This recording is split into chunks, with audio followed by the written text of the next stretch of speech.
ቢስተካከል በጣም ቆንጆ ነው። እናትሽ መጣለች።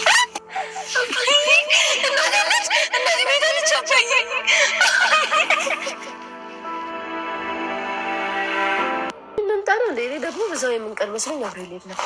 አንቺ ደግሞ አትቀልጅ እንጂ። ደግሞ እኮ አንቺ በጣም ጎበዝ ነሽ። ከፍልሽን አላውቅም ማለቴ ረጅም እድሜ እንደምኖር ነው የማስበው።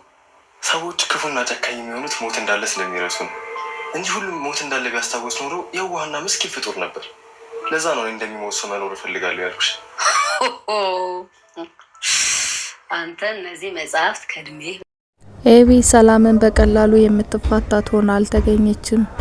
ከማን እንዳረገዘች በተደጋጋሚ እንድትነግራት ስታስጨንቃት የቆየች ቢሆንም አሁን ግን ስልኳን በመጥለፍ እያንዳንዱ መረጃ አግኝቻለሁ፣ እናቴ አድምጭኝ፣ እያንዳንዱን ነገር ልንገርሽ በማለት እናቷን ወይዘሮ ማርታንም እየተከታተለች እያስጨነቀች ትገኛለች። ወይዘሮ ማርታም የልጃቸው ነገረኝነትና ነገር አሳዶ ለመያዝ ያላትን ፍላጎት በማየት በጣም የተማረሩ ይመስላሉ። እንደዚህ ነገር ከመለቃቀም ይልቅ ትምህርትሽን በርትተሽ ብትማሪ የት ትደርሽ ነበረ በማለት ልጃቸውን እየወቀሱና እያንቋሸሹ ይገኛሉ። ከዚህ በመቀጠልም ልታዳምጭኝ ይገባል እያለች እየነዘነዘቻት ነበረ። እንግዲህ መረጃው እውነተኛ ይሁን አይሁንም ስልኳንም የሰላምን ስልክ በመጥለፍ እያንዳንዱን ነገር እንደያዘች እያስፈራራችና ሁሉንም ነገር እንደደረሰችበት በመናገር ላይ ትገኛለች።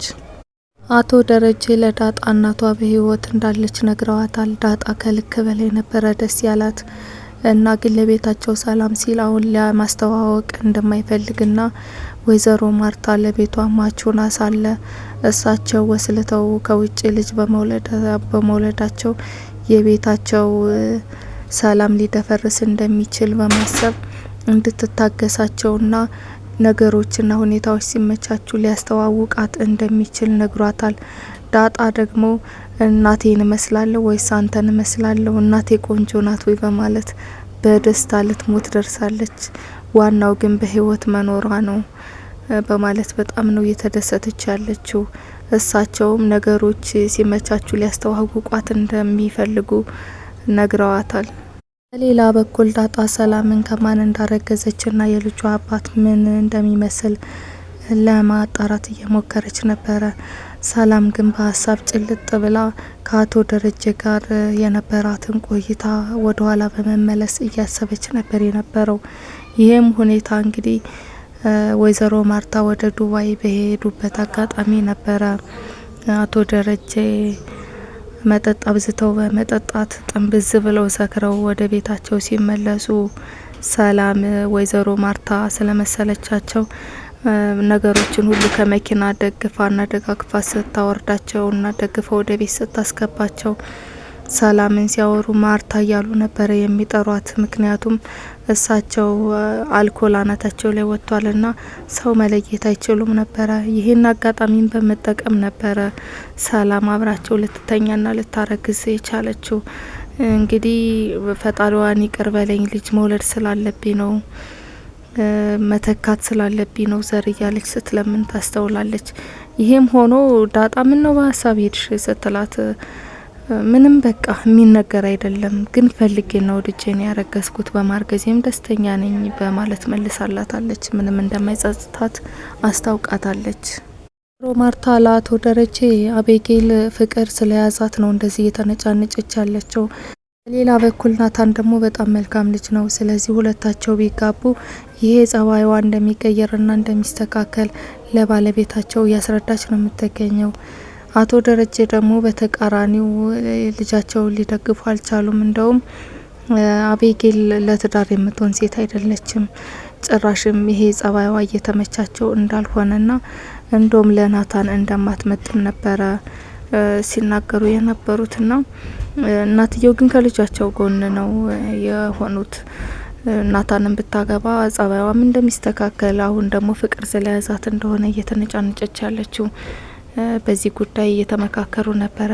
መግባባት ላይ ያልደረሱም እንጂ እንግዲህ ሴራ የጠነሰሰችው ኤቢ ውሃን ወደ ሰላም ሂጅና ስልክሽን አምጪ ብለሽ ተቀብለሽ ይዘሽልኝ ነይ ብላ ትልካታለች። ውሃም ስልኳን አትሰጠኝም በማለት ስትመልስላት ምንም ብለሽ ቢሆን ተቀብለሽ መምጣት አለብሽ፣ ስልኩን ሳትይዥ ወደ እኔ እንዳትመጪ ብላ ትልካታለች። እንግዲህ ውሃም በታዘዘችው መሰረት ወደ ሰላም ሄዳ ስልኩን አቤጌል እንደምትፈልገው ተነግራታለች። ና ሰላም ደግሞ ምን ሴራ አስባ ነው እና ይች ተንኮለኛ ስልኩን አልሰጥም ለምን ፈለግሽው ብለሽ ጠይቂያት በማለት መልሳ ትልካታለች። ና ባዶቿን ሄዳ ስልኩን አልሰጥሽም አለችኝ በማለት ስትነግራት እየተበሳጨች ነበረ። እንዴት ስልኩን ሳትይዥ ትመጫለሽ በማለት አቤጌል እንግዲህ የውሃን ጓደኛ ምጥንን ሰላም ከማን እንዳረገዘች አታቂም ወይ ትላታለች። እሷም የኛ ሰፈር ሰላም ከሆነ ከዘበኛው ነው ያረገዘችው ብላ ትመልስ ትላታለች። ና ድሮስ ከውሃ ጋር ውለሽ ምን አይነት ቁም ነገር ይኖርሻል? ሞኝነት አጋባችብሽ በማለት ተሳልቃባታለች። እኔ ይችን ሰላም ነው የጠየቅኩሽ ስትላት እኔ ይችንማ እንዴት ላቅ እችላለሁ በማለት የዋህነት መልሷን መልሳላታለች።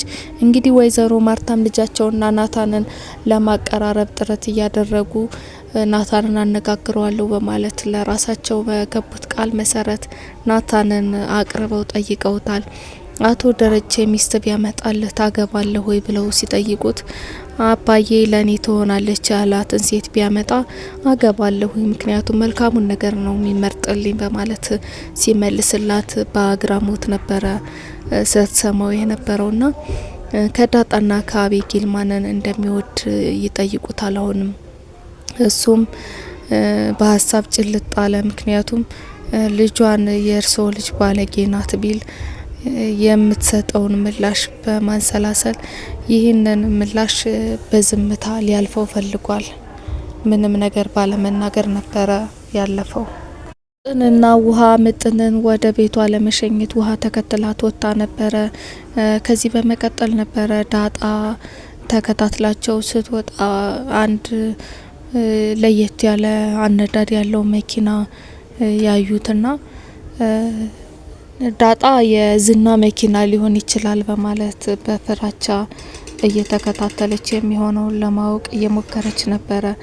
እንግዲህ ምንም ተንኮል አይለቅብሽ የተባለችው አቤጌል ደግሞ ለእናቷ ከስር ከስሯ እየተከተለች የሰላምን ስልክ ከጠለፈች በኋላ ምን አዲስ ነገር እንዳገኘችና ከማን እንዳረገዘች እንደምታውቅ ለማስረዳትና ቤቱን ትርምስምሱን ለማውጣት የተቻኮለች ይመስል ስትቅለበለብ ነበረ። እናትየው ግን የእሷን ወሬ ለመስማት ፈቃደኛ አልሆኑም። ለምን ትምህርትሽ ላይ ጎበዝ አትሆኝም? ይህን ያክል ትምህርትሽን ብትከታተይ ከተማሪዎች የተሻለ ውጤት እንደምታመጣና ተሸላሚ ተማሪ ልትሆን እንደምትችል እያስረዷትና እየተቆጧት ነበረ የነበረው። እንግዲህ አቶ ደረጀም ለዳጣ እናትሽ በህይወት አለች ብሎ ሲነግራት በደስታ ነበር መኪና ውስጥ የምትሆነው ጠፍቷት አቅፋ የሳመችው አባቷንና ግን ሁኔታዎች ሲመቻቹ ሊሆን እንደሚችል የሚገናኙት እያስረዳት ነበረ።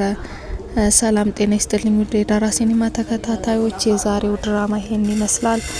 ቀጣይ ያለውን ነገር ተከታትለን የምናቀርብላችሁ ይሆናል። አብራችሁን ስለቆያችሁ አመሰግናለሁ። ሼር፣ ላይክ፣ ሰብስክራይብ በማድረግ ቻናሌን እንድታበረታቱ በአክብሮት እጠይቃለሁ። ሰላም ቆዩልኝ።